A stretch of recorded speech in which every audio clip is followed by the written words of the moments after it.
Do you have a goal of making $100,000 in real estate? Hi, my name is Drue Richmond. I'm the team leader of the Dave Hooke Real Estate team, and I'm here to give you 3 steps to earning $100,000 in real estate.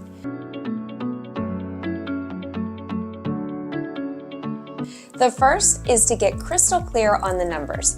You got to know what numbers you need to hit in order to reach the goal. The path is in the math, as they say.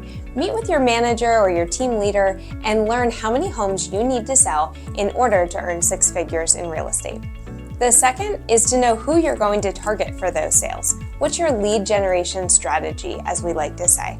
Are you going to host open houses or maybe first-time homebuyer seminars? Are you going to invest in online leads? Or maybe you're going to build a database of people who know, like, and trust you and systematically remind them that you should be their realtor of choice whenever they have a real estate need. Learn who it is that you're going to target. Finally, it's time to get to work.